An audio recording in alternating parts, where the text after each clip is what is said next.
Hi welcome back ಎಲ್ರಿಗೂ ಮತ್ತೊಂದು ಹೊಸ ರೀಲ್ಗೆ. ಇವತ್ತಿನ ಏನು ತಿಳಿಸ್ಕೊಡ್ತಾನೆ ಅಂದರೆ ಪೆಪ್ಪರ್ನ ಕ್ಲೀನ್ ಮಾಡ್ತಾಯಿದ್ದೆ, ಮೆಣಸು ಕ್ಲೀನ್ ಮಾಡ್ತಾ ಇದ್ದೀವಿ. ಸೊ ಇದು ನೋಡ್ತಾ ಇಲ್ಲ, ಇದು ಬಂದು ಗ್ರಾವಿಟಿ ಮೆಥಡಲ್ಲಿ ಮೆಣಸು ಕ್ಲೀನ್ ಆಗ್ತಿರೋವಂಥದ್ದು. ಇದು ಮಿಷಿನ್ ಬಂದು ತೊಗೊಂಡು ಒಂದು 6-7 ವರ್ಷ ಆಗಿದೆ. ಸೊ ಅವಾಗ ಬಂದು ಪ್ರೈಸ್ ಒಂದು 11,000 ಇತ್ತು, ಕುಶಾಲನಗರದಿಂದ ತಂದಿದ್ದು.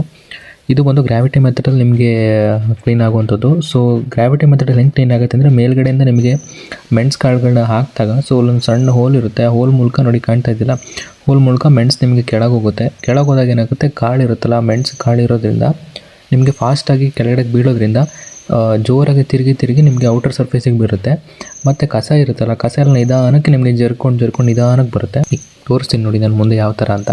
ನೋಡಿ ಈ ಥರ ಅದೇ ಆಟೋಮೆಟಿಕ್ಕಾಗಿ ನಿಮಗೆ ಕೆಳಗಡೆ ಹೋಗುತ್ತೆ. ಅಂದರೆ ಕಸ ಕಟ್ಕೊಂಡ್ರೆ ಕೈ ಹಾಕಬೇಕಾಗತ್ತೆ, ಬಿಟ್ಟರೆ ನೋಡಿ ಬೀಳ್ತಾ ಇದೆಯಲ್ಲ, ಈ ಬೀಳೋ ಫೋರ್ಸಿಗೆ ಏನಾಗುತ್ತೆ, ನಿಮಗೆ ಮೆಣಸಿನ ಕಾಳುಗಳು ರೌಂಡ್ ಇರೋದ್ರಿಂದ ನೋಡಿ ಆಚೆ ದೊಡ್ಡ ಸರ್ಫೇಸ್ ಇದೆಯಲ್ಲ ಅದಕ್ಕೆ ಹೋಗುತ್ತೆ. ಸಣ್ಣ ಕಸ ಗಿಸ ಎಲ್ಲ ಬಂದು ಒಳಗಡೆ ಇನ್ನೊಂದು ಸಣ್ಣ ಸರ್ಕಲ್ ಇದೆಯಲ್ಲ, ಸೊ ಅದರೊಳಗಡೆ ಕೂತ್ಕೊಳ್ಳುತ್ತೆ. ಸೊ ಫುಲ್ಲು ಕೆಳಗಡೆ ಗಂಟೆ ಬೀಳೋ ಅಷ್ಟೊಳಗಡೆ ನಿಮಗೆ ಮೆಣಸೇ ಬೇರೆ ಆಗುತ್ತೆ, ಜೊತೆ ನಿಮಗೆ ಕಸನೇ ಬೇರೆ ಆಗುತ್ತೆ. ಇದರಲ್ಲೇ ನಿಮಗೆ ಈಗ ಡಬಲ್ ಬಂದಿದೆ. ಸೊ ಇದು ಬಂದು ಸಿಂಗಲ್ ಇರುವಂಥದ್ದು. ಸೊ ಡಬಲ್ ಕೂಡ ಬಂದಿದೆ. ಈ ಥರದ್ದು ಇನ್ನೊಂದು ಪಕ್ಕದಲ್ಲಿ ಜಾಯಿಂಟ್ ಕೊಟ್ಟಿರ್ತಾರೆ, ಅದರಲ್ಲಾದ್ರೆ ಇನ್ನೂ ಬೇಗ ಆಗುತ್ತೆ. ಬಟ್ ಇದರಲ್ಲಿ ನಿಮ್ಗೆ ಇನ್ನೊಂದು ಏನು ಅಂತಂದರೆ, ನಿಮಗೆ ಕರೆಂಟ್ ಅವಶ್ಯಕತೆ ಇಲ್ಲ, ಫ್ಯಾನ್ ಅವಶ್ಯಕತೆ ಇಲ್ಲ, ಧೂಳಾಗೋದಿಲ್ಲ, ಮತ್ತು ಕೆಲಸಗಾರರು ಕೂಡ ತುಂಬ ಬೇಕಾಗಿರಲ್ಲ, ಕರೆಂಟ್ ಉಳಿತಾಯ ಮಾಡ್ಕೋಬೋದು. ಸೊ ಒಬ್ಬರು ಮೇಲ್ಗಡೆ ನಿಮಗೆ ಮೆಣಸು ಹಾಕ್ತಾಯಿದ್ರೆ ಇನ್ನೊಬ್ಬರು ಕೆಳಗಡೆ ಇಟ್ಕೋಬೋದು. ಅದೇ ನಿಮಗೆ ಬಾಕಿ ಮಿಷಿನ್ಗಳೆಲ್ಲ ಆದರೆ ಒಂದು 2-3 ಜನ ಬೇಕು, ಒಬ್ಬರು ತಂದು ಕೊಡೋಕ್ಕೆ, ಒಬ್ಬರು ಹಾಕೋಕ್ಕೆ, ಒಬ್ಬರು ಇಟ್ಕೊಳಕ್ಕೆ 3 ಜನ ಬೇಕಾಗುತ್ತೆ. ಇದರಲ್ಲಿ ಒಬ್ಬರು ಹಾಕ್ಬೋದು, ಕೆಳಗಡೆ ನೋಡಿ ಮೆಣಸೆಲ್ಲ ಎಷ್ಟು ನೀಟಾಗಿ ಬರ್ತದೆ. ನಿಮಗೆ ಲೈಟಾಗಿ ಒಂಚೂರು ಕಸ ಬರುತ್ತೆ, ಬಿಟ್ಟರೆ ನಿಮಗೆ ಮಾರೋದಕ್ಕೆಲ್ಲ ಏನೂ ತೊಂದರೆ ಆಗೋದಿಲ್ಲ ಕೊಡುವಂಥದ್ದಕ್ಕೆ. ಸೊ ನಿಮಗೆ ಡಸ್ಟೇ ಕಾಣೋದಿಲ್ಲ ಹಂಗೆ ನೋಡೋಕ್ಕೂ. ಇದರಲ್ಲಿ ನೋಡಿ ಒಂಚೂರು ಕಸ ನಿಮಗೆ ದಾರ ಆಗಿರೋ ಏನೂ ಕೂಡ ಇದರಲ್ಲಿ ಸಿಗೋದಿಲ್ಲ ನಿಮಗೆ ಇದರಲ್ಲಿ.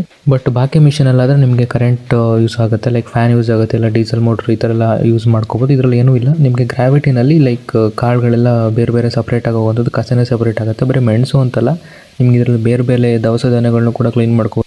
ಉದ್ದಿನ ಕಾಳು, ಹುರುಳಿ ಕಾಳು, ಸೊ ಇದನ್ನೆಲ್ಲ ನಿಮಗೆ ಕ್ಲೀನ್ ಮಾಡ್ಕೋಬೋದು ಇದರಲ್ಲಿ ನೀಟಾಗಿ. ಸೊ ಬೇರೆ ಬೇರೆ ಎಲ್ಲದೂ ಕೂಡ ಕ್ಲೀನ್ ಮಾಡ್ಕೋಬೋದು. ಮೆಣಸು ಅಷ್ಟೇ ನಿಮ್ಗೆ ನೋಡಿ ಕಸ ಆ ಕಡೆ ಸಪ್ರೇಟ್ ಆಗುತ್ತೆ, ನಿಮಗೆ ಮೆಣಸೇ ಈ ಕಡೆ ಸಪ್ರೇಟಾಗಿ ಬರುತ್ತೆ. ಸೊ ಈ ಥರ ಮಾಡ್ಕೊಂಡು ಚೀಪ್ ಆ್ಯಂಡ್ ಬೆಸ್ಟು.